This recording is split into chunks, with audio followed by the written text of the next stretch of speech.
atop the mountaintop of Mount Manitoba. It's the Hall of Fame Show, Season 3, Episode 37? 37. 37. Wow, that's a lot. That's a lot. It's an awful lot. And I'm Kirk Buchner, and I'm joined by Evan Nolan, and together we own NotInHallOfFame.com. We own a lot of things: the Fictitious Athlete Hall of Fame, the Fictitious Rock and Roll Hall of Fame, and the United States Athletic Hall of Fame, which we are super duper Alice Cooper excited about. And you can all vote on that. I don't like that. www.notinhalloffame.com/USA. And if you don't mind, I just, if anyone wants to get to avoid the maudlin shit, fast forward 5 minutes, okay? But we're going to dedicate this to one of my biggest fans who's no longer with us. So if I start crying. Oh, you didn't tell me who this was. No, I didn't. I'm sorry, man. No, it's okay. Madeline Buchner, my mother, passed away a couple days ago. And after a shit ton long battle with Alzheimer's. I didn't put it on social media, that's why you didn't know. And I was debating, do I bring this up? Do I not? I don't know. But my mom would have watched everything that we did. She would have given me shit for all the times I swore, for all the times I got drunk, for all the times that... She would have applauded you for the times you were drunk and swore, though. That would have worked out, right? Yes. Yeah, exactly. But someone who was, it's the first time I've cried, actually, about it. Started talking about it. I've been waiting on this for, God, longer than we've known each other. Yeah. Which is how long this shitty fucking disease has taken place. Yeah. And for what it's worth, it's not so much the people. When this all started with my mom, it was like 7.5 years ago. Well, it was like 10 years ago, realistically. But 7.5 years ago, she stopped being my mom. She became somebody who thought my dad was a demon, because that's where this all started. And at that point, you could just support to the best you can, but she wasn't the same person. I was no longer living anywhere close to where they were, which is in Burlington, Ontario. Well, Hampton, no, it was Stony Creek then, Ontario, but whatever. I was like thousands of kilometers away and miles from you Americans, a long way away. So, but like at that point, I would call my dad every day. When shit like that happens, I mean, you always want to take care of those who are struggling, but when you can, honor those who are right there at the side. And that's pretty much what I want to say about that. And as some things sort of end, and if it sounds like I'm not being as emotional as I should, guys, I've been prepping for this for a long, long time. So, and she's in a better place. But as things end, things begin. So here's the official secretary of Not in Hall of Fame. This is Winnie the Jet. So for those just listening, Winnie's the mini Dachshund, and Winnie's here. Winnie, what do you think? All right, this is me deflecting. But I just wanted to dedicate this show to someone who would have been our biggest fan and my biggest critic. Understood. Yeah. So pour one out, or not pour one out, have a drink. So cheers. You were too good for this world. Yeah, I'm sorry, man. No, it's okay. Unfortunately, Alzheimer's is grieving by degrees for the other people around it. And it was, and like my dad went through hell, and I don't want to go through that anymore. But I couldn't go on. We've said this before. We don't dedicate enough. Like, I think our first dedication was to your brother, if I remember correctly, for a show. Not that he's still with us, but you know what I mean. Right. Yeah, we dedicated one to my Uncle Bob when he passed from COVID a couple years ago. Yeah. But yeah. I just wanted to open up with that. And hey, let's talk about toys. We could do that. All right. Yeah. A great segue. Mom would have loved it. We missed this last week because I missed it completely. Yeah, I saw it after we wrapped. Yeah.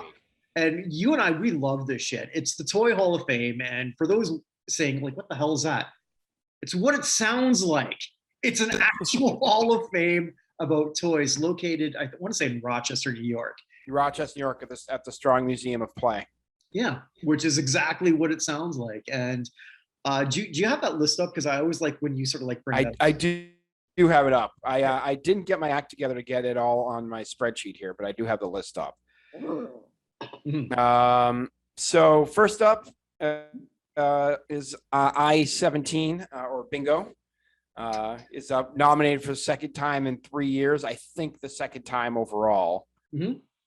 But that's one I have to look The up. voters 70 or over are really pushing for this one. Yes. Yeah. Also, Troy Brown from that one commercial for the NFL Network back in 2009 or so. I'll have to look that up. I'm not aware of that one. Yeah, they talked about how good. That was after Troy Brown started playing defensive back for the Patriots. They talked about how he was good at everything. And he's just sitting in the bingo hall, goes, bingo, I got bingo, and everybody groans. Briar Horses, which has been nominated before. I'm pretty sure this is it. Second time, as a matter of fact. Still don't know what that is. It's horses. It's like It's toy horses. Is it? It's like just actual like ceramic horses or shit. It's not ceramic. Wow. There are realistic. In 1951, the Briar Molding Company introduced Briar horses, which realistically captured the spirit and magic of the living creatures. Hand designed by artists, unique horses, the imaginations of children. Yada yada yada. Yada. Member of the Games Hall of Fame, but not the Toy Hall of Fame yet. Settlers of Catan, which is now just called Hall of Fame. Did I miss this? Yeah, Games Magazine has one. Oh, okay. So Games Magazine, they elect things very irregularly. So usually their December edition, which should be coming out in like a month, because they usually are 2 months ahead on what hits the newsstands when you have a subscription. They have a list of everybody usually at the end, and it's all the ones you would think, Risk and Catan and Scrabble and Monopoly and stuff like that. And then a few other strange ones, a little like Acquire is on there. There are a few Parcheesi's there, Clue/Cluedo, so Snakes and Ladders, stuff like that. Nice. But yeah, Catan is nominated. Changed names because like when I saw the whole thing, it just said Settlers of. I always thought it was Settlers of Catan. I've never played it, but it is. It's a good game. Actually, my kids like to play the Catan Junior game. Okay. But this is Settlers of Catan/Catan's second nomination, according to my spreadsheet here. Next up with its fifth nomination, Light Bright. Which one of those toys I always wanted and never had. Something I do have actually down in the basement, I have Castle Grayskull for Masters of the Universe. Who is this? Is a Master of the Universe is also their fifth nomination. Also up is Nerf toys, which seems crazy it's not in yet with all the Nerf stuff in general. This is Nerf's third nomination. A first-time nomination for the Pinata. That's a first? As far as I could tell. So the part I love this Hall of Fame. Let me just complain. I have now written into them 4 separate occasions asking for a full list of their nominees of all time. And I have yet, they're like, yeah, we'll get that to you. And I've never gotten one. So as far as I could tell, I don't have the finalist list. I have a finalist list for everyone from 2001 through 2009. And then I have 2006 and 2004, but 08, 07, 05, 03, 02, 01, 2099 and 98. I can't figure out who the rest of the nominees are. So it's possible it happened and I just never saw it again. Also up for apparently the first time, the card game Phase 10. Which I played a couple times, but not for a very, very long time. I'm pretty sure this is Phase 10's first nomination. Also up, Pound Puppies. I know that. Yes, which we have one of those upstairs. It's my sister's that somehow ended up in stuff I took from my mom's. That's a different Pound Puppy. That one is significantly more interactive. Oh. Yes. Okay, we worked on a trick, by the way. Winnie. Let me see this. Winnie. Sorry. That is going to be very confusing for our podcast listeners. Yeah, exactly. Which is why you can. I'm not going to explain it for them. Yeah, why they're doing fart sounds, but it seems to work. It does. Another card game that I played a lot as a kid and have not played in decades, Racco, is Another up one. next. What is that? It's a game where you get all the cards in order. You have like this red thing, and you get your cards. You put them in order, and then you have to exchange them out so they're in numerical order. You keep switching cards back and forth. Sounds like so it's kind of like Gin Rummy, except you have to put cards in order. I wonder if who came up with the deck of cards. I mean, like the amount of uses for that has been. I can't even think of like what 52 cards, and they've come up with how many games based on that? Hundreds. A lot more than 52. Yeah, hundreds and hundreds, probably thousands at this point. I do know that there are more ways to shuffle cards when you're done with the 52 cards coming up. There are more possible combinations of that stars in the galaxy. Really? Yeah, that was a weird one that I saw. That can't be right. There are more, not the universe, just the galaxy. More stars in fewer stars in the Milky Way than ways to shuffle cards. Or possible combinations. Also disturbing that I heard today. Today apparently is official that the song "Creep" by Radiohead is now closer to the JFK assassination than it is to modern times. Wow. Yeah, that's right up there. That's right up there with when you sent me. And fuck you for this, by the way. For how Trudeau is now in that Wilford Brimley cocoon. Oh yeah, what are your favorite things? Oh yeah, wow. You ruined one of my favorite things. I love that thing with me passing Wilford Brimley and Cocoon in terms of that age. And for those wondering what the fuck we're talking about, look up Wilford Brimley and Cocoon. He was younger than I am right now. It's a Brimley Cocoon age line. It's the age Wilford Brimley was when Cocoon came out versus famous folks. Anybody in our world, yeah, pretty much anyone. Yeah. So basically, if you were born you may be getting into 1972 now. Yeah, I believe if you're 1972 at this point, then you are now as old as Wilford Brimley was, if not older. So, although only one of those two people dressed up in blackface multiple times, and it wasn't Brimley. Sorry, couldn't help myself. That's okay. He had diabetes. He couldn't do anything with it. That one was for you. All right, we have two more to go. It wasn't political, but she would have liked. We have two more to go. Two more for the strong. Yeah. So we have the Spirograph, which I believe it is its first nomination. And also finally on its third nomination, another one you'd think would have been in already, The Top. Yeah. So other ones who did not return from last year include Battleship, Billiards, Cabbage Patch Kids, the Fisher-Price Corn Popper, Mahjong. Oh, actually, it's a Pinata second. I apologize. I missed that one. And the Toy Fire Engine. Okay. So those were ones who were nominated last year. Other ones who have been nominated before and are not here this time: My Little Pony, Operation, Pac-Man, the Pez. So these are ones that have not gotten in. Playmobil, RC vehicle, Rock'em Sock'em Robots, Sleds. So lots of tic-tac-toe, Yahtzee, bunch of them. So, but my favorite thing about this hall though is it's like in 2013 they elected chess and the rubber duck. Rubber ducky, you're the one. I just love looking at it. Like one year it was Candyland, the Jack in the Box, and a cardboard box. There's like whatever it could possibly be. So didn't Sand get in 1 year? Just Sand was last year. Sand was last year. Last year's American Girl Dolls, Risk, and Sand. And Sand. So yeah. They've also elected the Paper Airplane, the swing, bubbles. What else? The blanket.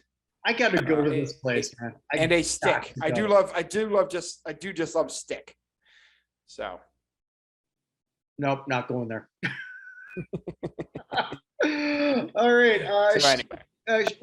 We could go into like the main event, which is the preliminary candidates, or we got two big retirements. Maybe we should go there because yeah, let's go to the 233s. One because he is 33, and the other because he was number 33. One player. This is actually I was thinking about this today because we had two massive retirements in hockey the last week, both defensemen, and this could be probably the only time I think, because you and I have different fan bases in terms of our sports stuff. We don't overlap, but here we have a player that was my favorite Senator. I don't know if he's your favorite Bruin. He's way up there, but I mean, Patrice Bergeron exists. So it's hard for anyone just because Patrice Bergeron is Patrice Bergeron. I love Zdeno Chara though. Yeah, I put out there, and I'm going to start doing this more often. This is actually the first time I ever used Twitter polls, which was, okay, so who's going to get into the Hall of Fame first out of these defensemen? Chara, Subban, or at the same time? And most people said Chara, and a couple of people said Subban, and then some said same time, and one person called me an idiot. But hey, honestly, for any poll you put up, that's not bad. Just one idiot. Well, I mean, I get their point. I totally get their point because I mean, I think because then as I looked at their Twitter feed and they're a big Chara fan, so am I. And I was more trying to read a room and read a temperature, right? More than anything else, because like I think Zdeno is first ballot Hall of Famer, should be, must be. Was a 5-time postseason All-Star, Stanley Cup champion. I think Norris Trophy winner. But my favorite thing about Chara was he was so respected when he, and this is more for you than for me, when he signed with Boston, before he even played a game, you're our captain. Yeah.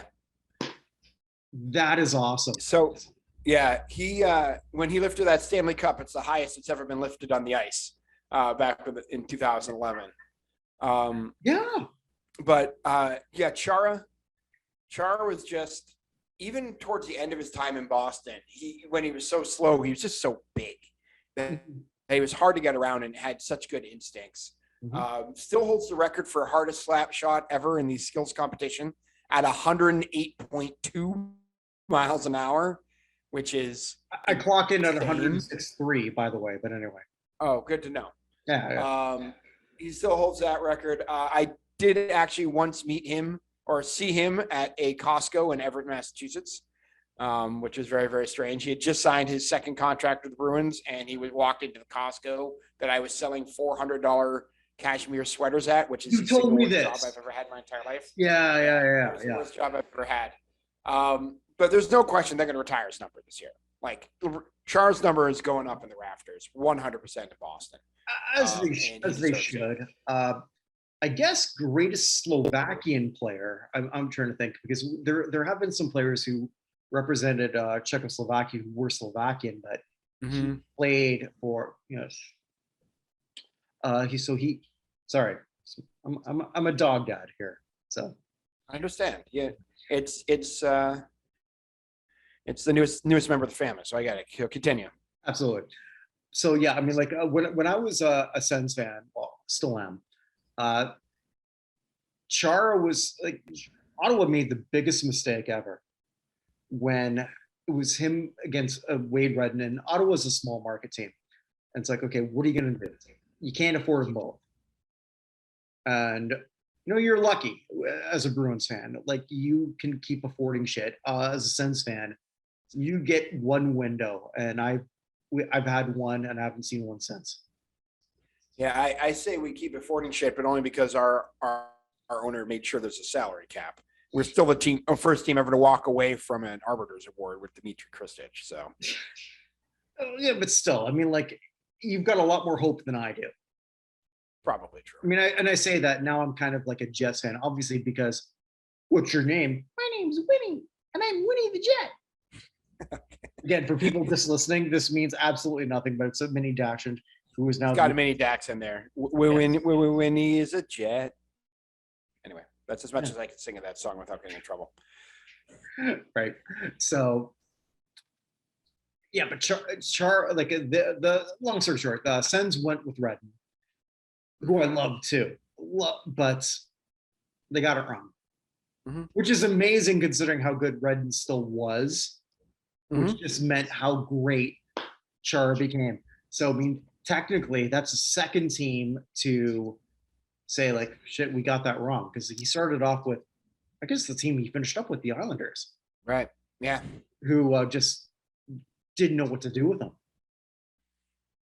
And, yeah, but I mean, Wade Redden retired in 2013 after a 17-year career. Well, okay, so let's go to that, right? So we have Chara retiring at age 43, and as you said earlier, age 45. Is he 45? Chara's 45, yeah. Oh, I thought he was 43. Okay. He was born March 18th of 77.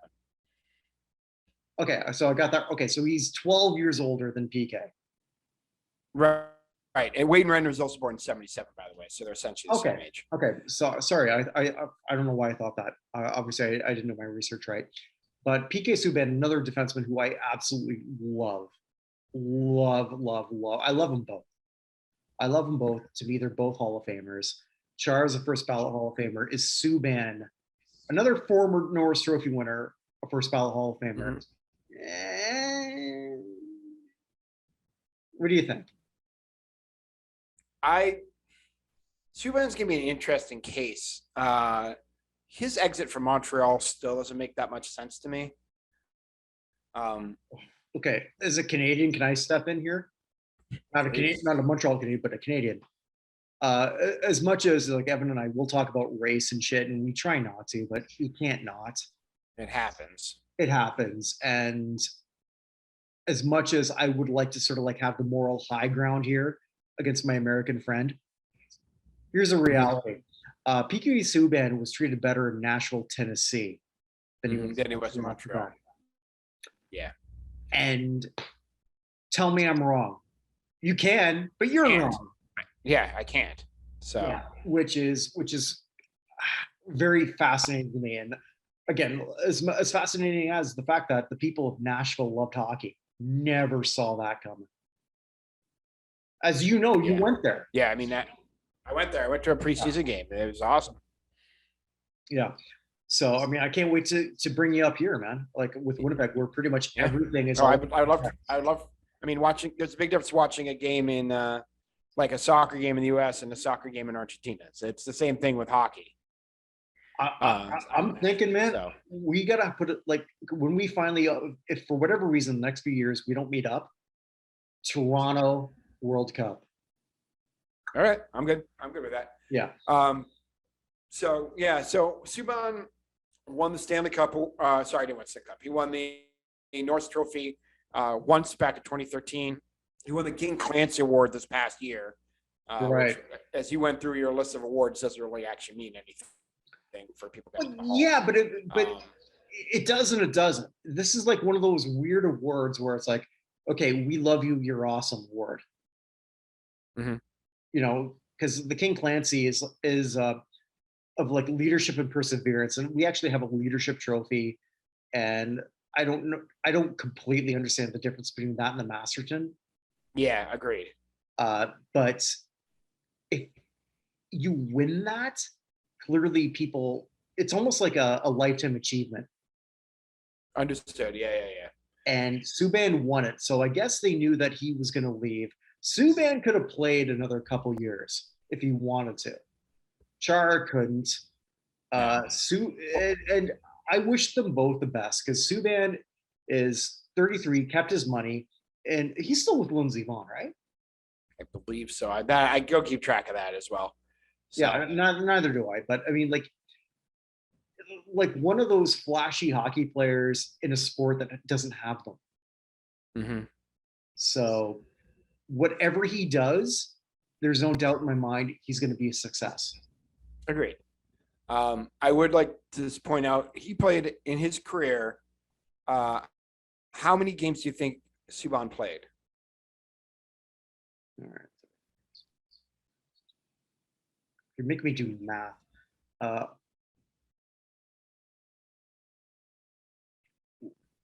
1010. He played only 834. Oh, fuck. Okay.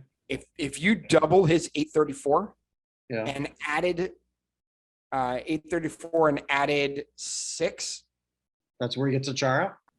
you get Chara. Chara has the most games ever played as a defenseman with 1,680. All right, and listen to this here, guys. We haven't even talked about somebody who's still playing, who on the other side of the pond, because the Hockey Hall of Fame will. Oh yeah, not, Yager. Yes, thank you. Yeah, because because Yager is 50. Who else is 50? Who else is 50? Winnie, who else is 50? Am I 50? It's a prop now. Winnie's a prop. Yeah, understood. Yeah. By the way, we did have one other retirement in that same morning. What did I miss? You missed Mr. Yandel, Oh, who retired. Good thing he retired now, because he retired with the most ever consecutive regular season games played. Keith Yandel, when he broke it in March and then sat the next day. Although Phil Kessel's probably going to break it like in a month from now. Because Kessel is now, the record's 980. I just dropped the prop. So like if the older prop, Jasper, if you hear some barking, guys, sorry. But anyway, I missed that completely. Yandel. Yeah, Yandel has 989 consecutive, which is the record, but Phil Kessel's at 982. So as long as he doesn't get injured the first week of the season, he's going to break the record. But Yandel also retired. All three of them retired within like 8 hours of each other. Must have been why I missed that. We had another football retirement in Joe Hayden. Joe Hayden, yeah. Another guy who's probably gonna be on the periphery. He'll be on nominee list. Which is a good segue here coming up. Yeah. Okay. So let's get to that. Should we get right to our main event here? Sure. I mean, let's just say something about Hayden though. He was very, very good with the Browns. He was very, very good with the Steelers. I don't think he's ever going to get in the Hall, but he's someone who we will see on the nominee list over and over again over the next 20 years. Yeah. One of the things I do for the site, I haven't gotten around to it in hockey. I really should. Just goddamn having to do another job for a living. I know. Same thing with me. I've been trying to get stuff together for get myself educated to make sure I'm doing the Instagram stuff correctly. And I just haven't got anything up yet. So maybe we should do those super chat shit. I don't know. But whatever. Keep going though. Yeah. So Hayden was ranked number 120 of those going into this season based on their pro football existence, which pretty much, if you're not in the top 20, you're not going to get there. But I went up to 150. Maybe I shouldn't have bothered, but I did because I get a kick out of it. Good enough. As like one list monger to another, you get it. I completely get it. And believe me, Jake Delhomme is nominated every single year for the Pro Football Hall of Fame. Joe Hayden is a better player than Jake Delhomme. Let's get to that. All right. So the Pro Football Hall of Fame, the class of 2023, we have 129 nominees because they just have no pattern. Well, basically, anybody can nominate anybody, which is why I keep forgetting to nominate Drew Bledsoe. So I'm going to just make a point to nominate Drew Bledsoe. If Jake Delhomme is getting this every single year, there's no reason Drew Bledsoe, who's still like 12th in passing all time, retired at like number 4.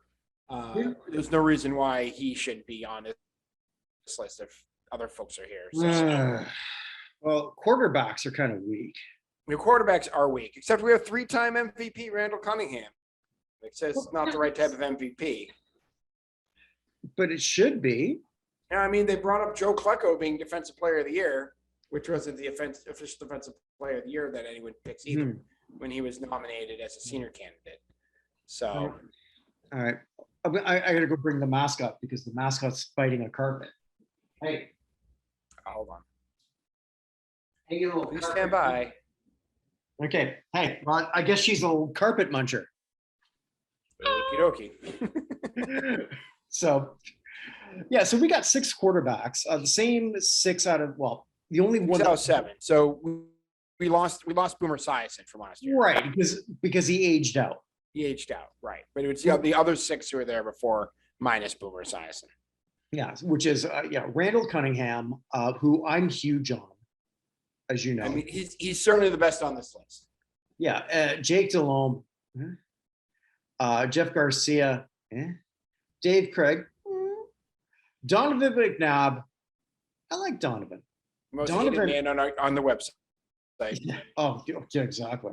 And what Evan means by that is, for whatever reason, the votes on Donovan McNabb, because you can vote on those who are in the top 300. Well, I like him a lot more than all of you. I'll leave it at that.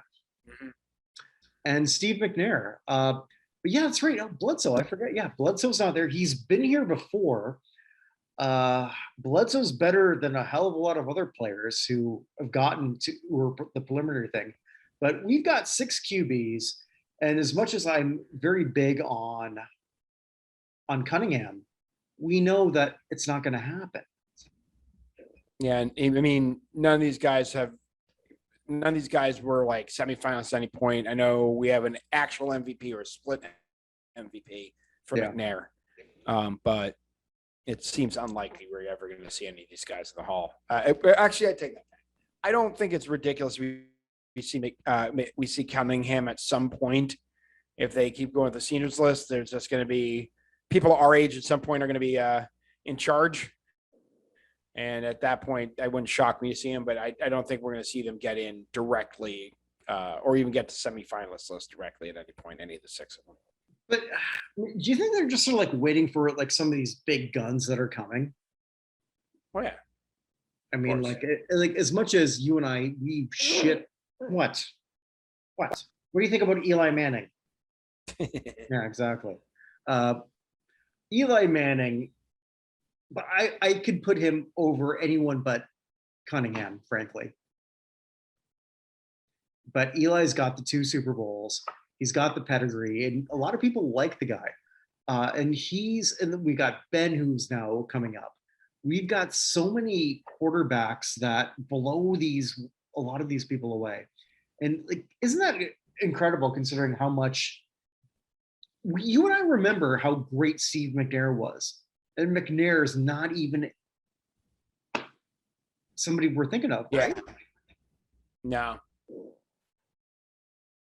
Nope. Yeah. All right. So, I mean, I think there's not much going here. Let's just go to the running backs. We got 17. Sean Alexander, who is somebody I'm personally a lot bigger on than most. Who we are very, very high on. Yep. Yes. All right. Stop winning. Okay. There we go. Mike Allstott, fullback. Tiki Barber, Larry Sanders, Corey Dillon, Warwick Dunn, Eddie George, Priest Holmes. I love a prop. This is the best thing I've ever done. Is this prop? Priest Holmes, Steven Jackson, Chris Johnson. He's here for the first time. Former Offensive Player of the Year, Tennessee Titan, really good player for a little brief time. Vontae Leach. I don't think he was not nominated before fullback.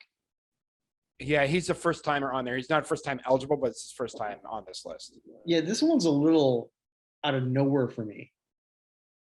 Kind of, but whatever. There's one person who I just don't understand who's on this list the last couple of years. We haven't gotten to him yet. So, okay. All right. So Jamal Lewis, Eric Metcalf, Lorenzo Neal, Fred Taylor. We'll go into Fred Taylor later. Ricky Waters, Brian Westbrook. Yep. So we have 3 people who weren't on the list last year. The same number of running backs. Chris Johnson, Vontae Leach, and Warwick Dunn are the newbies, replacing Ernest Biner, Thomas Jones, and America's favorite politician, Herschel Walker. All right, I'll say this. I'm really happy I don't have to make my pitch for Herschel Walker. And politically, I'm not with Herschel. I loved him as a football player. Like Evan Yeah, can I mean, tell you, anyone who's paid attention, you've been the guy who's been talked about Herschel for a while. And I have, and politically, if I was any more center, I'd be split in half. Fair? Fair enough. Yeah. Yep. So out of those Saying that, 17 man, running backs, can I just say, saying that, defending Herschel Walker gets harder and harder every I month. understand.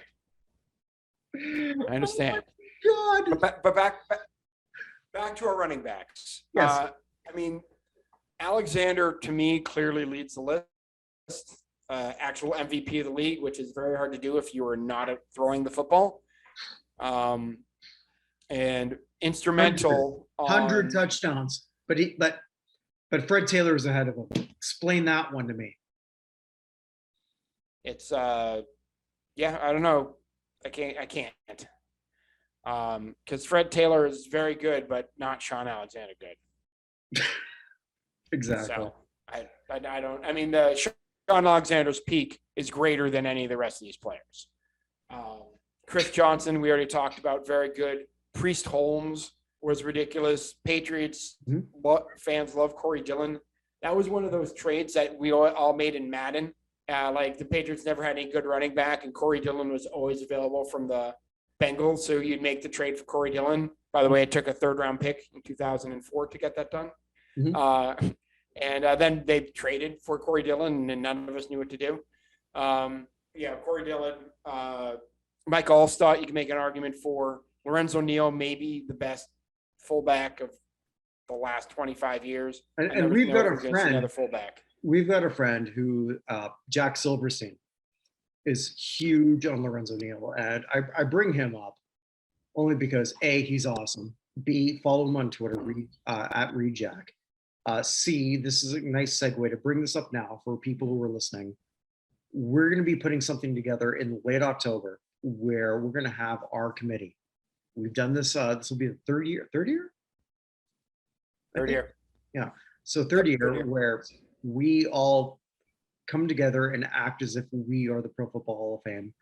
And we've got a few people who are going to be returning, but God damn it, it's so much better when you add other people and other voices.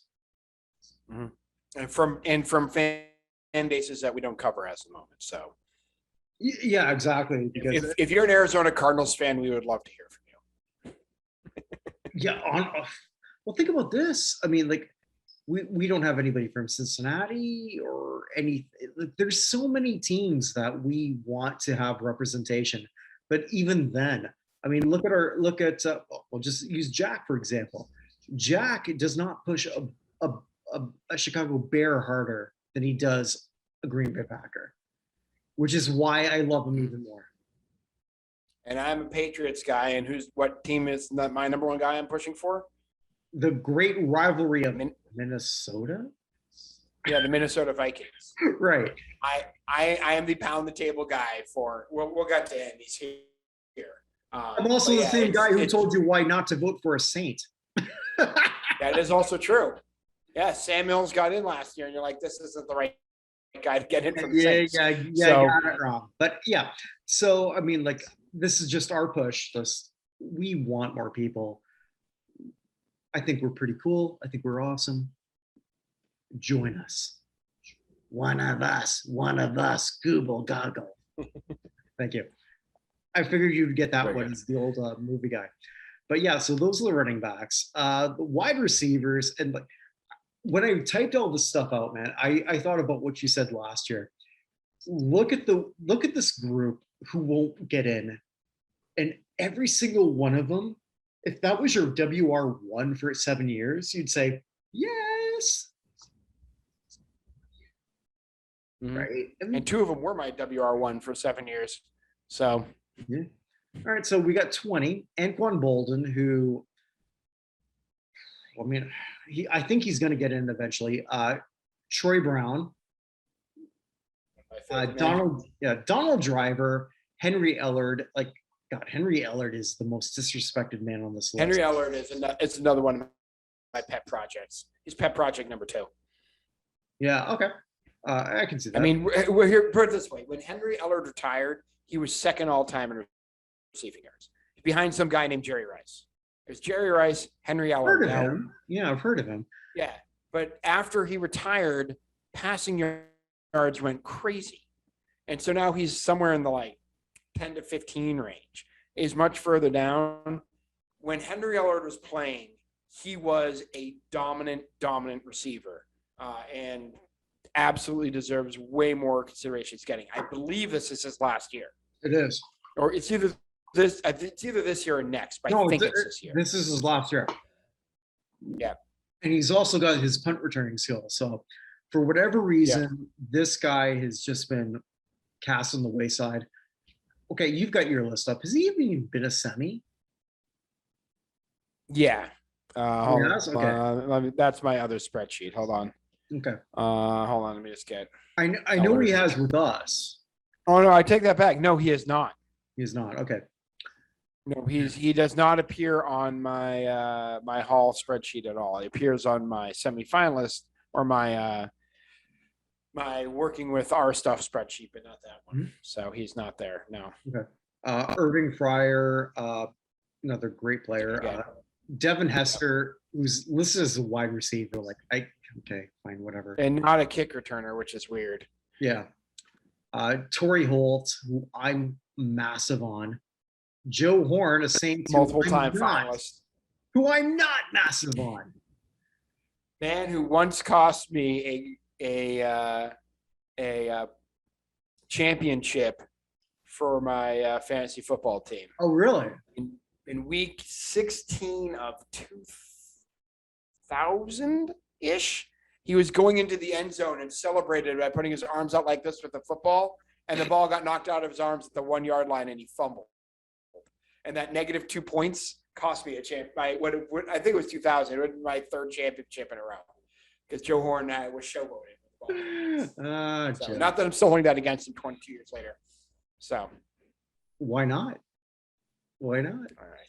I said to my friend, like, it's really fascinating. I'm only a few years into my fantasy league, which is way younger than yours, but you know, my team. My fantasy league goes back to my fantasy league, for those who are counting, goes back to 1995. Mine's a little less, but we just relocated from Bridgetown, Barbados to Winnipeg, Manitoba, because, you know, like the concessions. You know, like the players aren't really happy about that, but nobody was watching us play in Barbados. But anyway, we went from the Barbados Beach Dogs to the Manitoba Ice Dogs. 2-0 right now, by the way.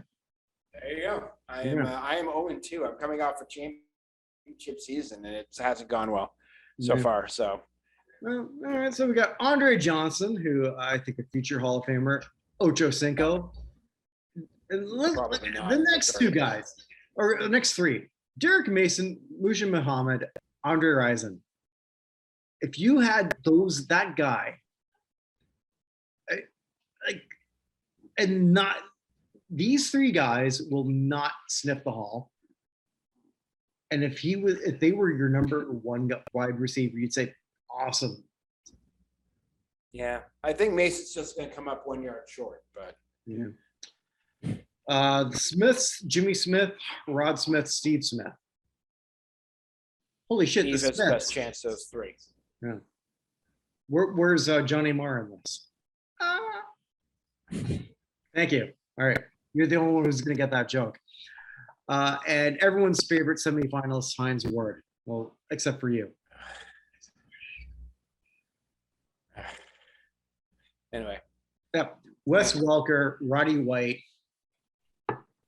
And did you say Reggie Wayne and I missed it? I missed it. Yeah. Yeah, Reggie Wayne. Yeah. It's Ward, Wayne, Welker, White. So last year we had 18 wide receivers. We have the same 18 plus Fryer and White.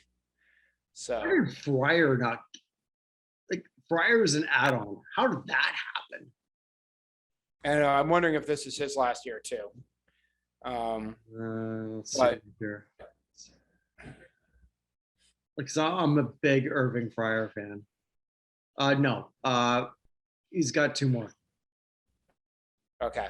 Yeah. So out of this group, I mean, we have seen Holt as a multiple time finalist. We've seen Wayne as a multiple time finalist.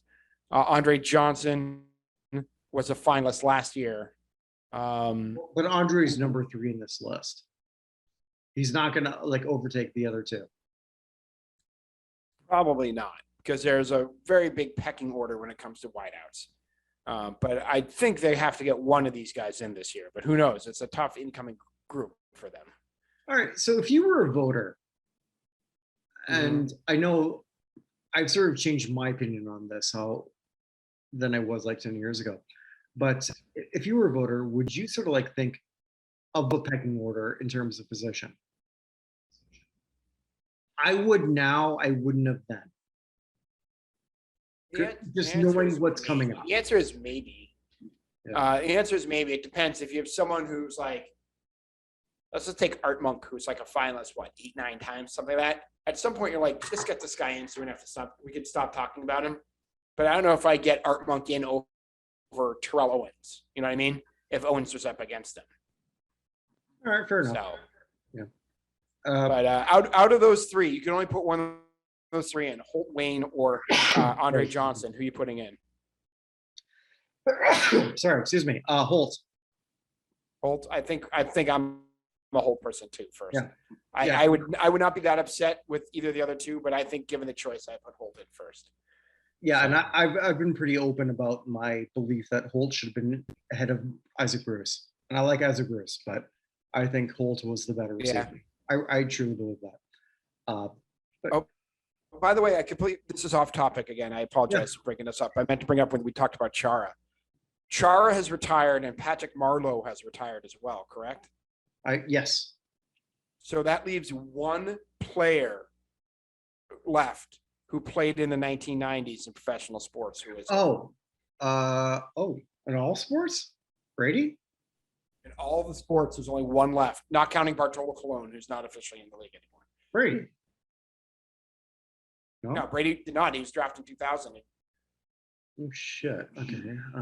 Baseball. Someone younger than Brady. I don't know. Born the same month as me, actually. Yeah, that helps. January of 1979. Again, that helps. Drafted by a Boston sports team. That might help. I don't know. Just tell me. Jumbo Thornton. Fuck, that's right. Okay. Thornton hasn't officially retired yet. First round draft pick, first overall pick, 1997. Can you share as much as I hated that Trudeau tweet that you shared with me, you shared a tweet with me I fucking loved. Which was? Okay, that Chara retired, that means that nobody. Oh, yeah. No, there's nobody left in the NHL who has lost a playoff series to the Toronto Maple Leafs. Yeah. Because Chara's the last person in the NHL to experience a playoff loss to Toronto. Yeah, because I might be an Ontario guy. I fucking hate the Leafs. So like that thing was like the most awesome thing you ever told me. It was so snark. It was so snarky from Sportsnet. Yeah, it was a Sportsnet tweet. Well, whatever. I don't care. It was great. I loved it. That's awesome. That's also crazy because especially considering that Toronto has been good for a long time. Mm-hmm. And they haven't won shit. That blew my mind. Mm-hmm. Yeah. Anywho, all right, moving on. Tight ends. Well, we've only got 3. None of which we'll get in, but one I'm a big fan of. Not as big as you, I think. Dallas Clark, Ben Coates, Wesley Walls. I like Ben Coates a lot. He is the thing going for Coates is he is at the second team all-decade tight end from the 90s. Mm-hmm. So he at least has that on his resume as one of those things going down the line. I don't think I love Dallas Clark as a player. I actually take that back. I hated Dallas Clark as a player. Right. It's a pain in the ass to play against, but which is one of the nicest things I can say about him. Wesley Walls was fine. Dallas Clark is a very good player, but Ben Coates, he was the prototypical bruising guy. You get him the ball, he will run 4 people over before he gets tackled. Type of guy, big shoulder, with the big shoulder pads. He was Drew Bledsoe's security blanket. When the Patriots opened up the Hall of Fame to voting for the fans, the first person we put in was Stanley Morgan. The second person was Ben Coates. Mhm. So All right, so we got our lineman, Willie Anderson, who is a surprise finalist to me. He was a surprise semifinalist. he was a finalist for the years first ago. time, and that's a good sign. It's a massive sign. I don't see how he doesn't sort of like parlay that further, but we'll see. Mm-hmm. Matt Burke probably won't happen. Lomas Brown, Ruben Brown. Imagine that. Lomas Brown, Ruben Brown. Here's 2 guys with a combined 17 Pro Bowl, 16 Pro Bowls, will never sniff a semifinalist. It's crazy. Yeah. Jari Evans, who I'm going to bring my First time. and I'm going to bring my Saints them in. Yes, I hope he does well. D-Brick, Kevin Glover, Ferguson, yeah, but whatever. But we have got a few people who aren't going to go anywhere. Kevin Glover, Jordan Gross, Olin Kreutz. I like him. Well, Kreutz is very good, but there's a better center on this. 2 better centers on this list than Kreutz. So, You have Nick Mangold over him. I guess, yeah. I'd say Kreutz and Mangold about the same. I'd probably put Kreutz a little above Mangold, but not significantly. Right. Well, here's an offensive lineman I'm huge on that you would love. Logan Mankins. Mm-hmm. Love him. Yeah, somehow didn't get to win any Super Bowls with the Patriots. He was drafted after they won their 3rd one, and he left right before they won their 4th one. But which is probably why he may never sniff a semi. he wasn't. What he a semifinal? I thought it was semifinals last year. No, he was. I'm pretty sure he wasn't. I'll let you check that out, but I'm pretty sure he wasn't. And while you're doing that, next He was not. You're correct. Not. Okay. Alphabetically, somebody that we've become fans of, you and I, based on Tom Hall. Tom Hall, you can follow him on Thomas Hall on Twitter, from Mile High Huddle. Mile High. It's late at night for both. It's late at night for both of us. So Yes, well, it was very Hogan's Heroes of me. But yeah, Tom Nolan, center. You like that? Thank you. Tom Nolan, center Broncos. Tom Hall's done such a great job explaining why this man should be in the Hall. Has anyone done a better job than him on this? Like, seriously? no, I've had some very convincing arguments. I have to say, Jack's gotten me on Peanut Tillman. Yeah. But yeah, the Tom Nolan one is right there. So It's incredible. Yeah. I mean, like, that's their Joe Jacoby. Yep. Yeah. So we also have Nate Newton, Jeff Saturday, who I guess might be one of the centers you were referring to. He is. Mark Schlereth, he was not a finalist or preliminary last year, I don't believe. No, we have a bunch. When you're done, I'll go through the list. Okay. Chris Snee, Joe Thomas, who is probably going to get in first ballot. He's getting it. Think about this with Joe Thomas.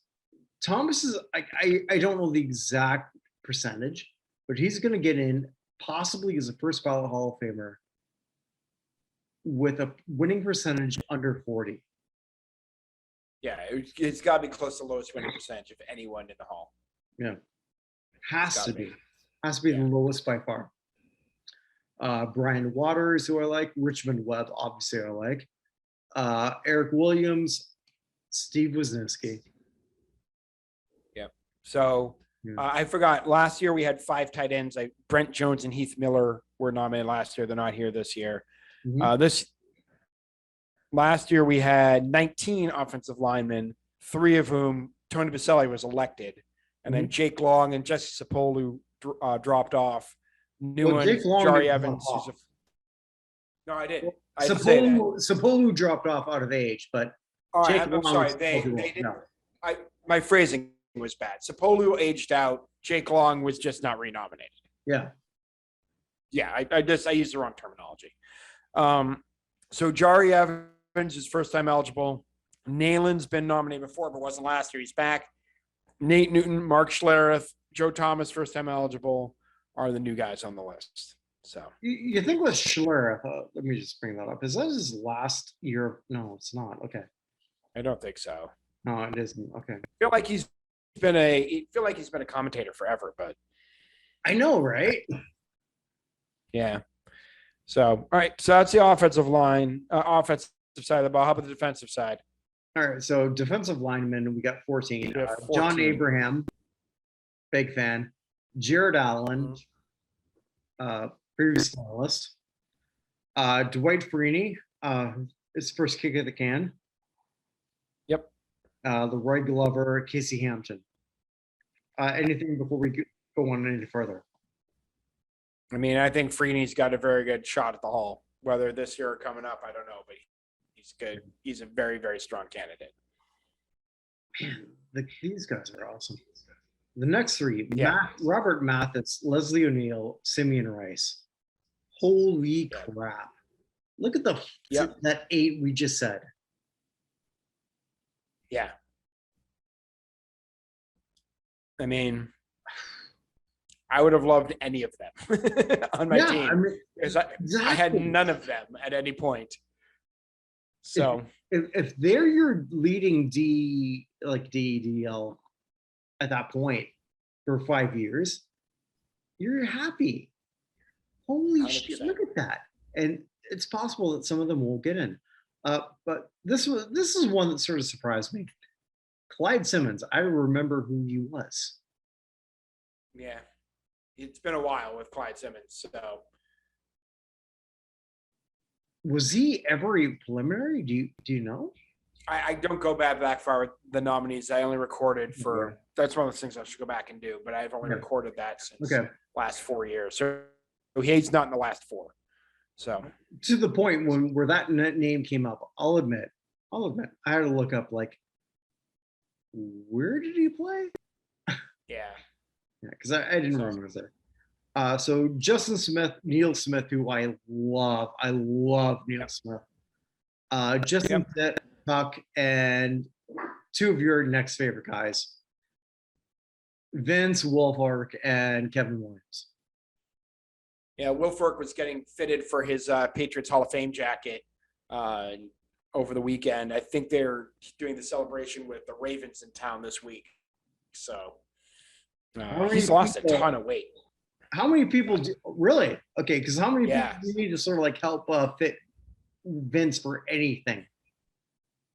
Quite a few, but he's slimmed down. Like he basically said that he didn't need he was carrying extra weight when he was playing because he needed to.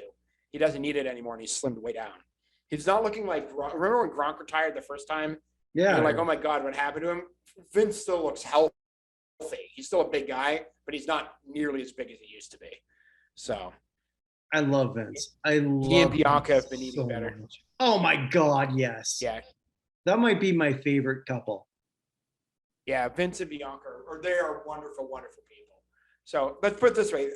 There are not many defensive linemen whose significant others I know by first name. But his wife, he and his wife are just wonderful. It's so true, yeah. That said, as much as I love Vince Wilfork, Kevin Williams is a better player. So yes and yes. Actually, okay, you'll like this. Nobody has jumped up higher in the football rank, the not in Hall of Fame football rank of those who should be in the Hall of Fame than Kevin Williams. He is the 6th best defensive lineman of all time, according to like the stats and everything else. And everybody above him's in except for what's his name with the Rams right now? Aaron, I can think of last name.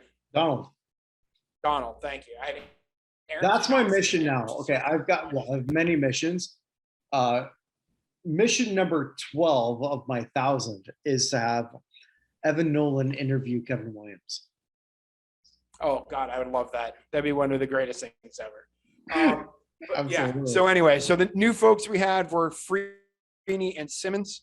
We have 2 fewer defensive linemen nominated last year, mainly because Richard Seymour and surprisingly Bryant Young were elected last year. No comment. But then Michael Dean Perry and Greg Townsend did not return. Yeah, no comments on Bryant Young. And God, I feel bad saying of that, but it's like, huh? Yeah, that was a surprise. There were some surprising ones. He and I guess I shouldn't have been surprised with Mills because this is last year and he's got a great story. But if Mills didn't surprise me nearly as much as Bryant Young did, so Bryant Young just even being a semifinalist, and I like Bryant Young.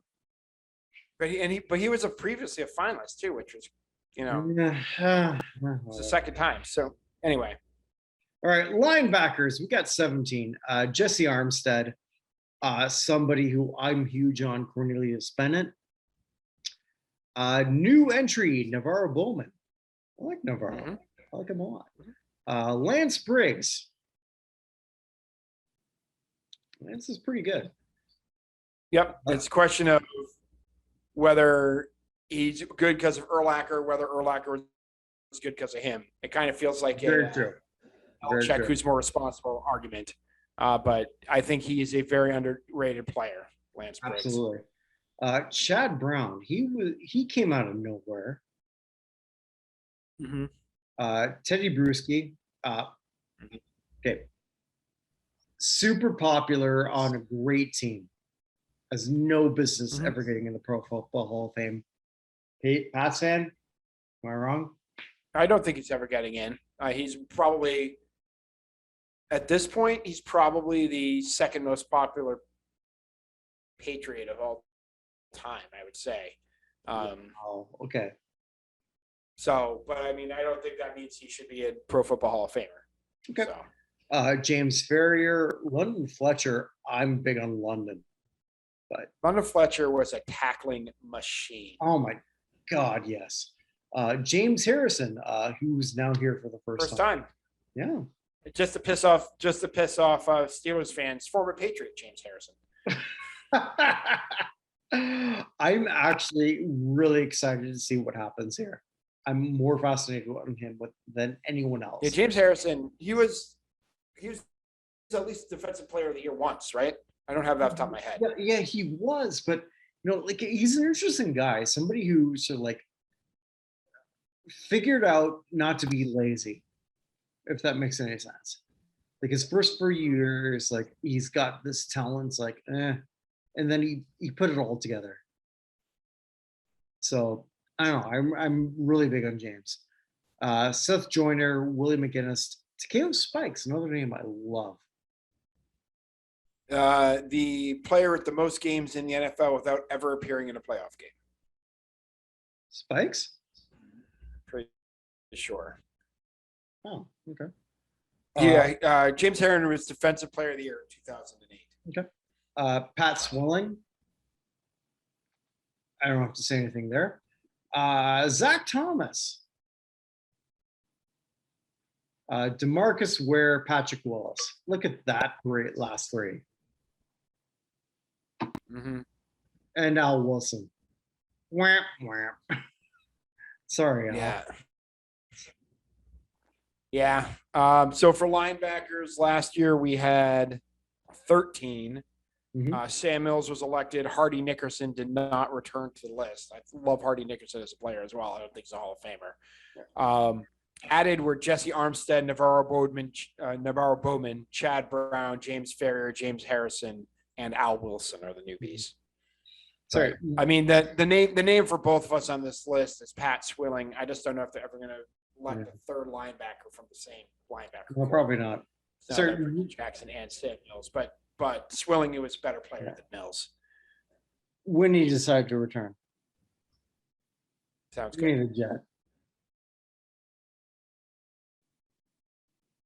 Okay, I love my dog. I don't care. What's defensive backs. What's next? Defensive backs. Yep. Eric Allen, another phenomenal player. Another Ron. Okay, so we have 19 defensive backs. Rondé should have been in already. Dre Bly, new entry Cam Chancellor, Nick Collins, Antonio Cromartie, Merton Hanks, Rodney Harrison, Albert Lewis, Terry McDaniel, Tim McDonald. Before we go any further, any thoughts? By the way, I just checked out. Takeo Spikes played 219 games in the NFL and never for the Bengals, Bills, Eagles, Niners, and Chargers, and never played in the playoff game. Oh, shit. Does he have the record, you think, or we don't know? That's right. I'm pretty sure it's him. I just double checked that. So, so linebackers. Defensive backs. Sorry. Yeah. So Rondé, of course, is the returning person in charge, I guess, at this point. Now that the Lambeau Leap is out of the way. Right. Butler. But Leroy Butler. But Darrell Revis Island. Well, yeah, but we haven't got there, right? So I'm just talking about like the ones that we just mentioned. Oh, I'm sorry. I was looking the other thing up. I didn't hear where you stopped. I stopped at Tim McDonald. Okay. So yeah, out of those, I mean, Cam Chancellor, this is his first year of eligibility. He is one of the hardest hitters in recent history. He's going to be a very interesting candidate. You know how I feel about Rodney Harrison. And the most philanthropic player in league history, right? Fined more than anybody else. all that money goes to charity. So absolute winner and a leader and one of my favorite players of all time out of those folks. So, and Antonio Cromartie has a lot of kids. Yeah. So let's talk about Revis. There's something so special about him that anyone who just looks at stats doesn't get. Yes. Do you get that? Oh, okay. Sorry. I had to bring Winnie here for that. But you can't always go by like the Ken Riley and interceptions. You did not mess with Reeves because you were gonna lose. You were going to lose. And he was that good for that long. But is Reeves Island a Hall of Famer? He is, but he's the first ballot. And I don't know. I think he's got a pretty good shot. I think he's got a good shot too, but I'm still like, I don't know. Last year, DeMarcus Ware was the best first ballot candidate, right? I thought so. It did not make it. Yeah. Who do you think is better, DeMarcus Ware or who would you rather have, DeMarcus Ware or Darrelle Revis? Marcus Ware. I would too. But that doesn't mean that. But Revis was a bigger name. Ballot. Great. Yeah. Although Ware was a big name for the Cowboys. So okay, but in terms of like notoriety. Yeah, definitely. Well, I mean, he played in New York. He played in New York, and he played 1 year in New England, won Super Bowl, and then went back to New York. Well, via Tampa. No, I mean, I think they're both Hall of Famers. Agreed. I think they're both Hall of Famers. Absolutely. So I think out of these folks, Rondé Barber and Darrelle Revis have the best shot at getting in. Cam Chancellor, someone who's going to be around the semifinalist list for a while, if not this year, coming soon. So. Yeah. So continuing, we got Alan Rossum, Asante Samuel. I'll leave it at that. Bob Sanders. Alan Rossum's a person I don't understand how he's here. I mean, I know he was a returner, but he is the 853rd best defensive back as of last year in the history of the NFL. So, whatever. He was an okay kick returner. Sure. We have Asante Samuel. Bob Sanders. Most disliked former Patriot. I've heard that. Yeah. There's no love lost between the Patriots fans and Asante Samuel. And then we got Peanut, Charles Tillman, and So I'm watching my Saints game last week, and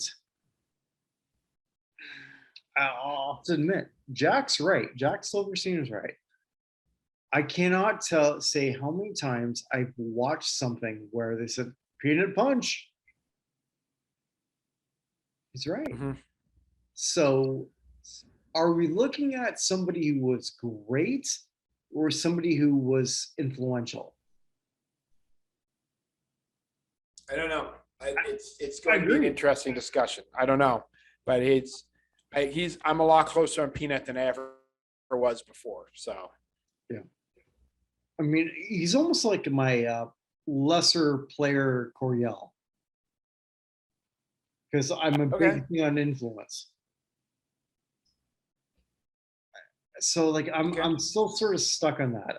I want to have a big conversation with Jack on that, but like he was never anything to me before, which is I guess why I love conversation. Troy Vincent, Adrian Mhm. Wilson, Vincent maybe, but Wilson probably not. Woodson's interesting to me. A lot of people love Woodson. Is he a little overrated? Mhm. You think?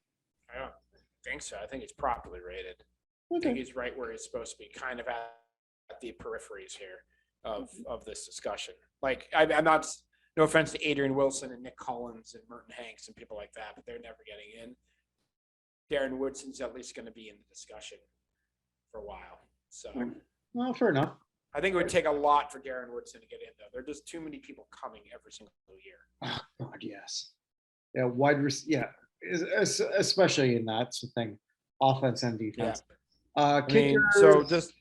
just by the way, the only change from last year in that list, Leroy Butler got elected, and we have 3 new people in Chancellor, Terry McDaniel, and Rivas joining. So we went from 17 to 19. So continue. Yep. So we just got place kickers. We've got I don't even want to bother too much here. We got 10.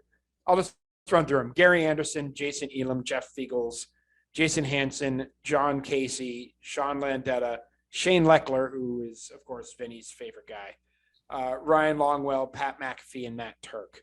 So we have 10 total. Last year we had 7. Reggie Roby, I believe, aged out. Yep. So Jason Elam, Jason Hansen, Shane Leckler are the new folks. I would like to thank John Casey for his contributions to the Patriots Super Bowl win in 2003. Leckler was super good, but he's not Ray Guy. No, but we'll see it. We'll see if there's a second punter to get in. Leckler's your guy, though. Oh, I agree. I totally agree. So he's at the top. He's at the top of the punter list for whatever that means.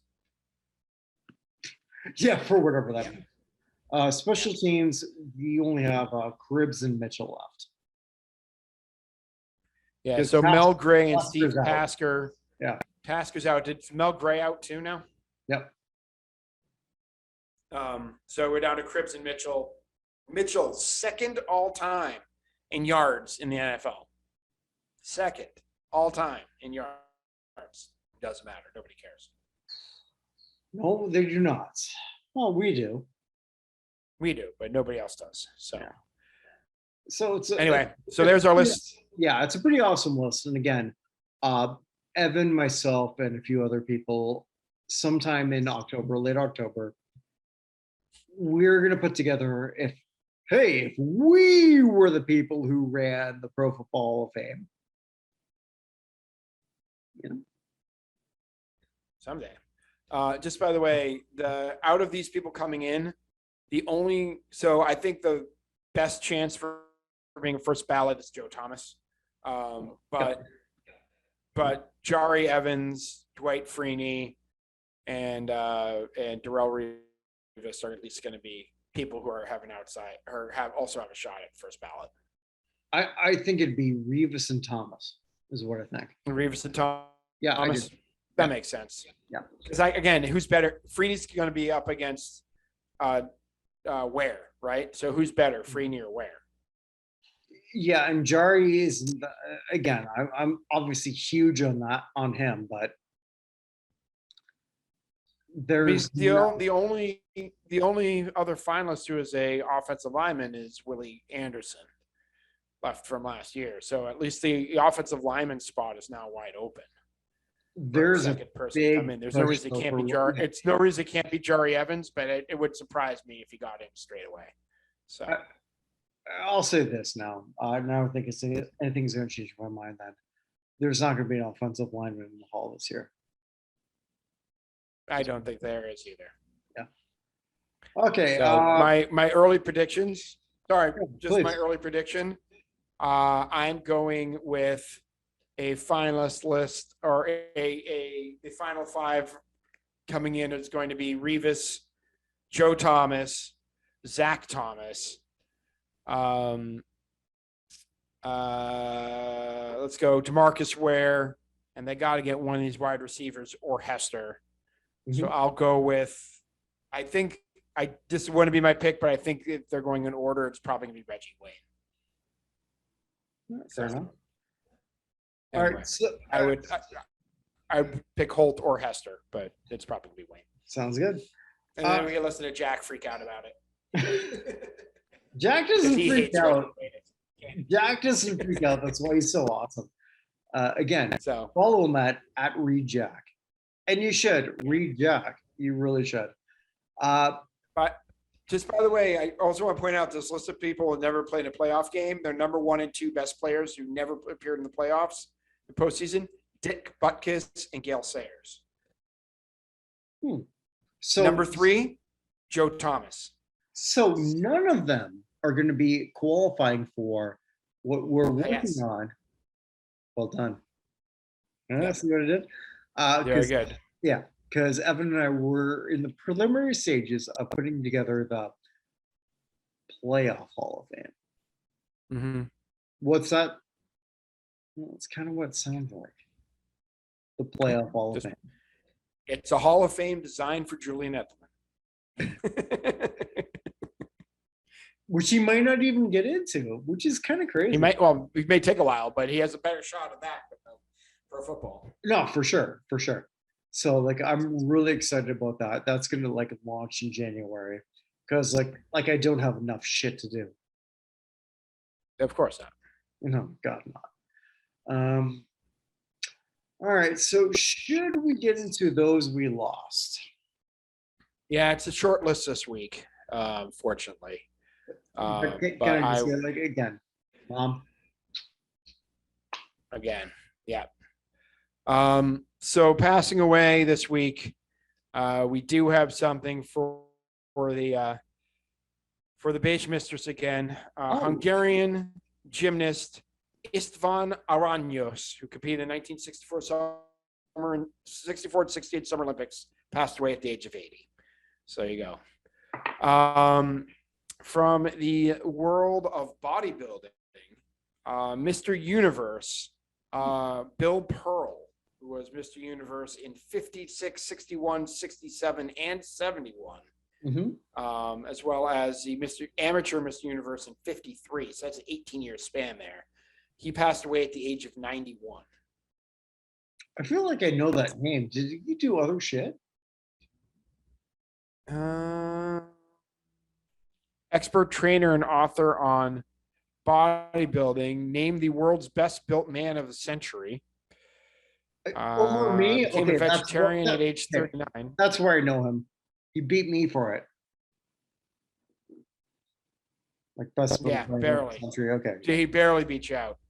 But he passed away at the age of 91 of complications of Parkinson's. Horacio Acavallo, who is the world WBA and WBC flyweight champion from March 66 through 68. The Argentine passed away at the age of 87. From the world of football, Canadian football lineman Henry Langford, who played for the Calgary Stampeders and was a 4-time All-Star, passed away at the age of 92. We lost also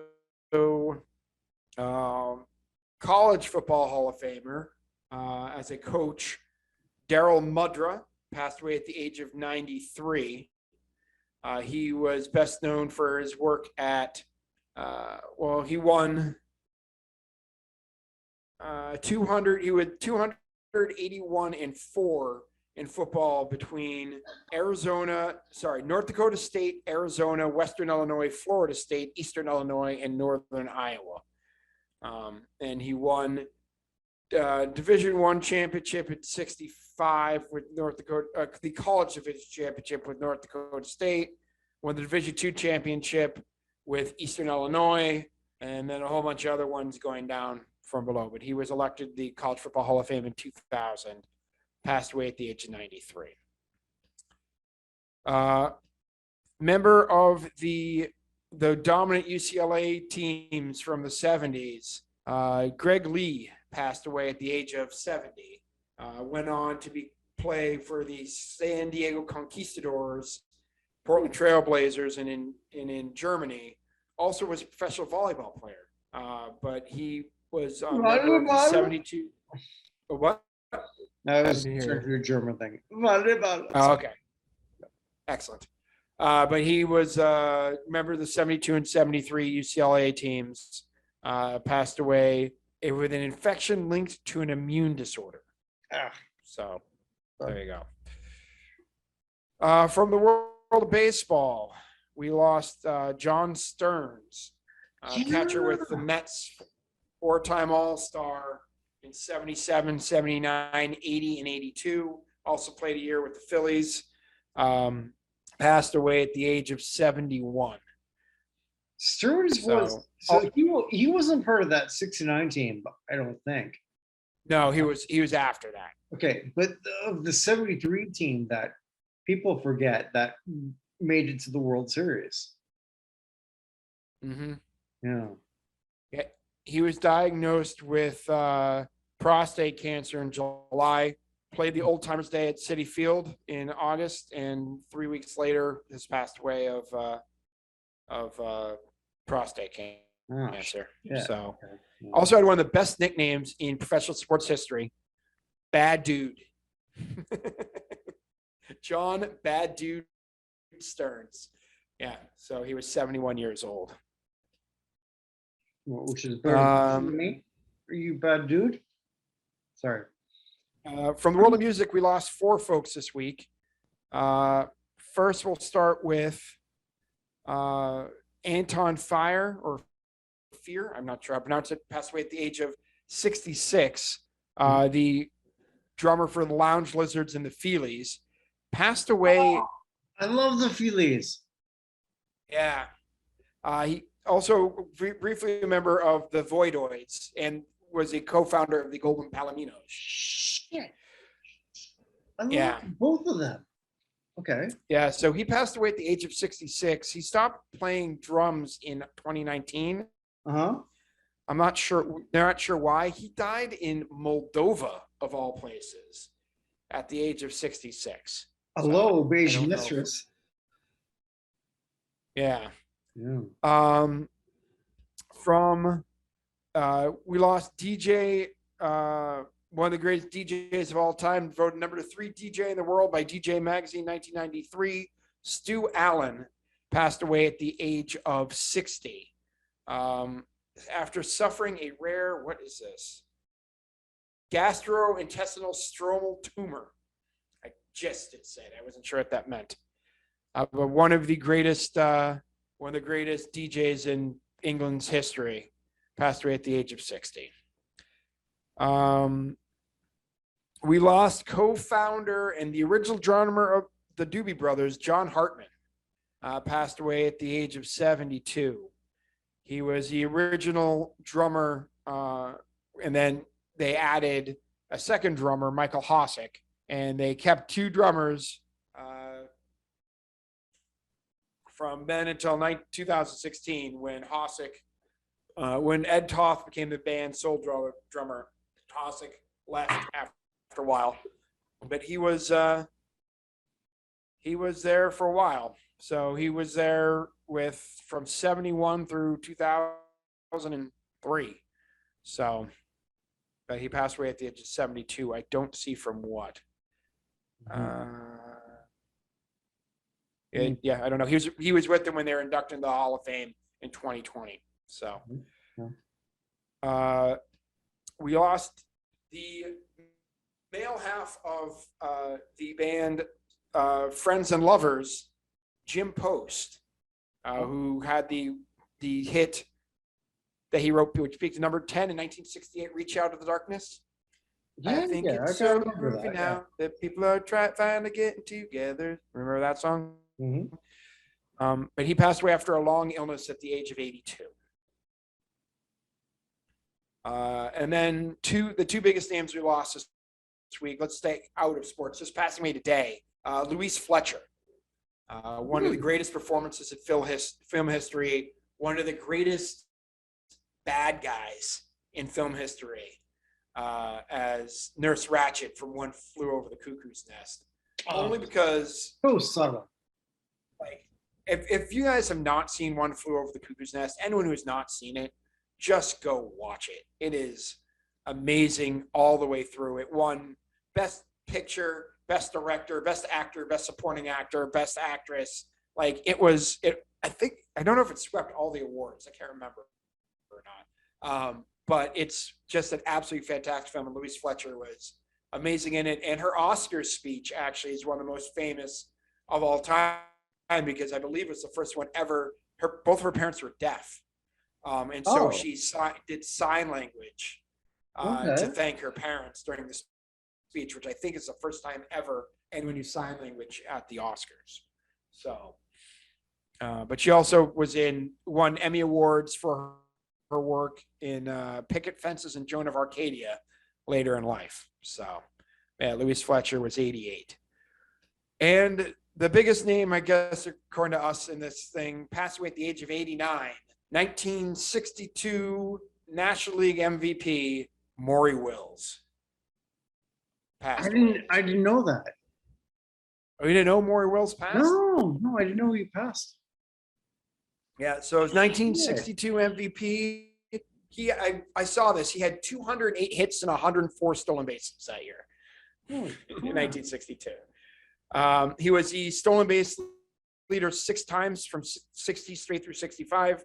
2-time Gold Glover, the MVP, 3-time World Series champion in 59, 63, and 65, and a 7-time All-Star, 61 through 63, 65, and 66. Back in this, the reason that's only 5 years is that 61, 62, they had 2 All-Star games. So he was on both of those. If I remember right, Wills did not even become like even a bona fide major league player until he was 27. That is correct. Yep. Yeah. So when he won that award, he was 30, and he retired at 40. Like, so for a baseball player, so like do all that in terms of speed in your late 20s and early 30s. That's insane. He had 2,100 hits in his career, 20 home runs total. He had more stolen bases than RBI, which is crazy. No, I didn't. 586 stolen bases and 458 RBI. But to be fair, he led off, and the guy on base in front of him were the catcher and the pitcher, so they weren't running that fast. Yeah, to be fair, yeah. So, but yeah, one of the all-time greats. But yeah, he passed away. Also spent a couple seasons as the manager of the Seattle Mariners, which did not go as well. But he passed away at the age of 89. Mm-hmm. No, damn, no, I missed that completely. All right, so for those wondering about my elevator up, elevator down, hey, did you not pay attention? Pro football with the preliminaries. That's my up. Yeah, that was a lot. Yeah, saying that. I will. An honorary elevator down to Maroon 5. No, that's actually up. Maroon 5 is up? Yes. Okay. That's the most rock and roll thing I ever heard from them. I do have to say that is true. Adam Levine say what you want about him. Mhm. He looks like, when he's not wearing a shirt, he looks like someone who said, "Hey, put those tattoos on me." They're just like spaced out perfectly and everything. Somebody mentioned today on Twitter that he looked like a Chipotle bag, his tattoos. And I cannot unsee it now. I'll So, say this: I'd rather watch him in the Super Bowl halftime show than Taylor Swift. fair enough. So, Saying anyway, that, since I have no elevator up, and I did have an elevator down, kind of, sort of, it kind of merges with your good, bad, and ugly. So let's just bring it all together. yeah. So I just good this week. I don't. Well, okay, I mean, we had a good. I thought we were just gonna. Yeah, I go to mean, this, but good okay. this week is that my kid, I coached my son in his first soccer game ever, and we Okay. tied 2-2, and he had a goal and an assist in his That's first awesome. game. So he's convinced that he's going to be able to do that for all games for the rest of his career. So that's very exciting. So there's my good for the week. My bad for the week, to go through this quickly, is the U.S. national team's performance yesterday against Japan in a World Cup warm-up. They went the entire game without a single shot on goal, and in the first half had the remarkable ability. In 45 minutes, they turned the ball over in their own half 54 times, which is like, Sorry. if I played the Japanese, my team played the Japanese national team, that's about the number I'd expect, not an actual group of professionals.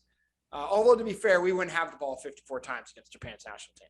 So, but if we got it, we would turn it over right away.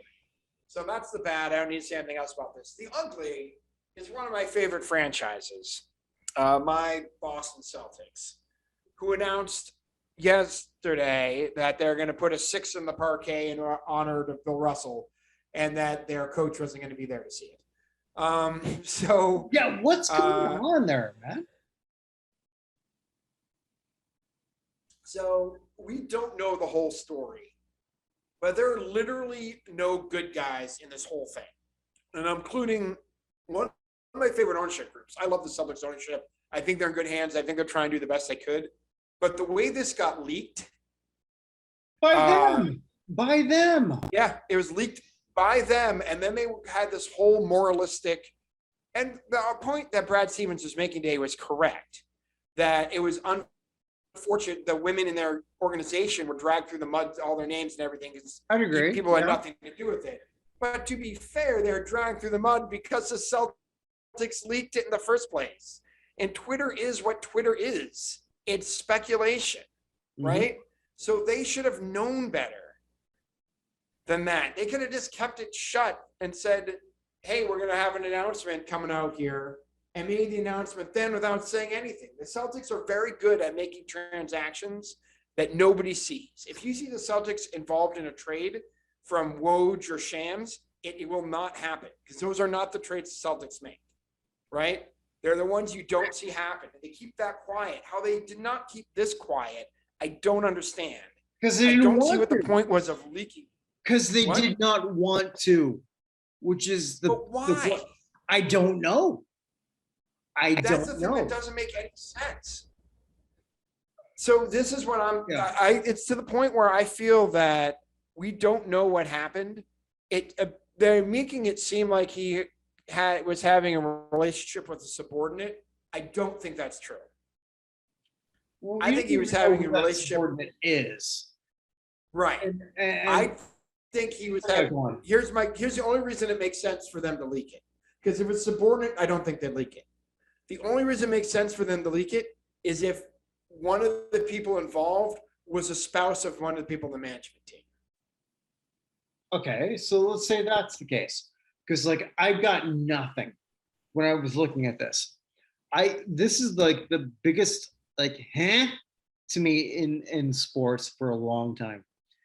Okay. Yeah. All right. So it's just we don't know what's going on, so it doesn't make full sense at all. Yeah, and so like we're recording this on the night of the 23rd. It's going to go up probably the 24th or 25th. Uh, man, I don't fucking get it. I really don't. Like okay, you're gonna sleep with somebody other than your wife. Fine. Don't get it, but Right. Well, he was, and his wife again. That's part of the story. Is Nia Long, who's basically, okay. and they So, weren't technically married. all right, They were partners, but they weren't married. They have a child okay, together. all right. So let's go to that. So I don't know about you, Evan, but like you might have because you're a Boston guy. So, but for me, like during the whole thing when Boston sort of like elevated themselves to become like holy shit, they could win this whole thing, right? It's like if you're not pro Boston, if you're not pro Golden State, you're thinking like, how do you not cheer for Boston where you've got this dynamic young coach who came out of nowhere? Because he came out of nowhere, really, realistically. This was his first time as the head coach of anything. And a lot of us, I'll put myself in this, so I'm assuming that a lot of people are like me, did not know that his wife or his partner, sorry, was Nia Long. And Nia Long, for somebody my age, I'm 50, you're what, 42, 40, 41? 43. 43, okay. For a lot of people my age, it's like, that was one of our crushes. 100%. Right. So it's like, holy shit, look at this guy. And he's got this, you look at the social media and she's doing her dances and shit. It's like, I'm cheering for Boston during that series, not because I give a crap about one over the other, mostly because like Nia Long's dancing. I'll be blunt. But here's But yeah, go on. it's the same thing though. When remember when Hugh Grant cheated on Elizabeth Berkley with a whole bunch of prostitutes in Los Angeles? Yep. Like, what are you doing? Just what are you doing? But anyway, because he could. But at that point, because he could. Yeah, but at that point, we don't know that. I mean, like for me, okay, when that whole thing happened with Elizabeth, not Berkeley, that was the one from Showgirls. No, I say Elizabeth Berkley. I meant Elizabeth. Hurley. What's her name from Bedazzled? Hurley. Elizabeth Hurley. It doesn't matter. Hurley. I said Berkeley. Hurley. Right. Okay, it doesn't matter. But I mean, like at the same time, whatever. Yeah, blah blah blah. Okay, like for a lot of us, it's the first time we ever saw any of that stuff. So like, I don't know, man. Okay, going here, I don't give a shit that he cheated on her. I don't care. What I want to know is why he's suspended for a year. What don't we know? Well, so here's the thing. Like, this is another reason I think it's somebody up top's significant other, because otherwise they would just fire him. And the fact they're leaving him twisting in the year in the wind for a year makes it seem like maybe we'll hire him back. Also seems pretty freaking spiteful that you're stuck. We're going to fine you. You can't coach for anybody else, but you can't coach for us either. That seems pretty spiteful to me. There's something really weird going on. I will say this. Matt Barnes, the former Warrior, had a big thing on Twitter yesterday and then came out today and had a video and said that he heard the actual story from someone inside and that was 100 times worse than we have heard. And he understands why the Celtics did it. Now, I don't know when that's ever going to come out. I can't imagine what that was, but that makes it's very, very strange. The Celtics have had a very bad offseason. But that makes the most sense because, okay, here we are days after the whole Robert Sarver thing, right? That we talked about last week. Robert Sarver, for those not aware, he was the person, I don't know, owns the Phoenix Suns. And days after, okay, a couple days after, Stephen A. Smith from ESPN said, like, why do we care about this? It's because he's black. And it's like, nah, no, something else is there. Because it was. What don't we know? Yeah. What is it? I mean, you care about it because you care about it because two things. One, he's a coach of the team that just brought a team to the NBA Finals, and two, sex sells. Right? A lot of people are making the point. Of course, yeah. A lot of people are making the point today that why hasn't ESPN gone all the way in on Favre going along with that? By the way, one of the people involved in the Brett Favre thing got indicted yesterday. So one of the people involved in that is now indicted. There's great reason for means that. Brett is There's probably going to be facing great some reason for that, because Brett Favre point. is not relevant in the sports world right now. There's your answer. And what Brett do worse than Ime? Oh God, it's not even close.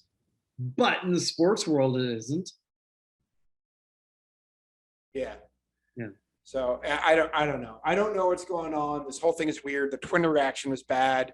The Twitter counter reaction is bad. The Celtics, the way they handled it is bad. The press conference was good, but the press conference was only necessary because I screwed it up in the first place. This is all going to come out in like a month, and it's going to all go all over again. And I don't know what it means. The Celtics, like I said, Celtics have had a real bad offseason. They started out pretty well. Mm-hmm. They got Brogdon. They got Gallinari. They had a 17. The problem started when they had they had that $17.1 million exemption that they didn't use. And then all of a sudden, Time Lord's hurt, and now Gallinari is probably out for the season. And they need their players short, and now the coach is gone. It hasn't been the best offseason, so we'll see what happens. Which is why he was going to be my elevator down, but yeah, of course. So I don't know. We'll see. And it also, by the way, all right, when Pope John Paul II died, I know this is a very strange segue. Pope John Paul II was a Holocaust survivor, right? And they came up with the next guy, and it could have been, no offense to Benedict, who tried running away a bunch of times, but he was a member of the Hitler Youth. It would have been nice to not have a member of the Hitler Youth take over after the guy who survived the Holocaust, right? The Celtics are getting rid of a guy for having whatever looks like consensual sex. The guy they're replacing with, Joe Mazzulla, was arrested for battery on a woman when he was in college. Okay, I didn't know that. Granted, no charges were brought, and so what happens in college should not be held against you for the rest of your life. But it would be better if they had somebody who wasn't in that situation. Does that make sense?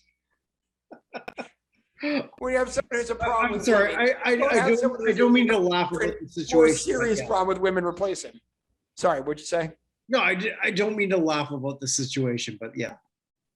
Yeah, if I didn't know that. Someone's problem with women, don't replace with someone who has a different, more serious problem with women. You know what I mean? Unless there's something we don't know about this. It's just very strange. So we shall see what happens. Mazzulla is now the youngest coach in the league. Let's see. 34. He's actually the same age as Will Hardy, who just took over in Utah, who was our top assistant last year. So it would have been Hardy probably here. I hope I'm wrong. But like, I hope I'm wrong. There's not something bigger. I don't know. There's no way any of us can know. The whole thing is just not good. It's very bad. It's actually ugly. By the way, Jamal Bowman, don't tweet about this, idiot. But I'll leave it at that.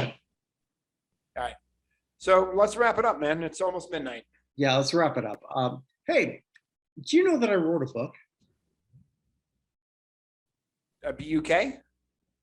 Or BUCH? I wrote a fucking book. You just say like, hey, I wrote a book. Yeah. I wrote a book. I was trying to spell it like Buchner. Like the buck. The buck. Well, the buck stops here. But yes, I wrote a book about Chavo Guerrero Sr. Chavo's no longer with us, but I had the pleasure of helping him with his autobiography. You can get that at Chavo Guerrero Instant Classic. Check that out. on Amazon. I haven't done a whole lot of other shows lately, but I still do them.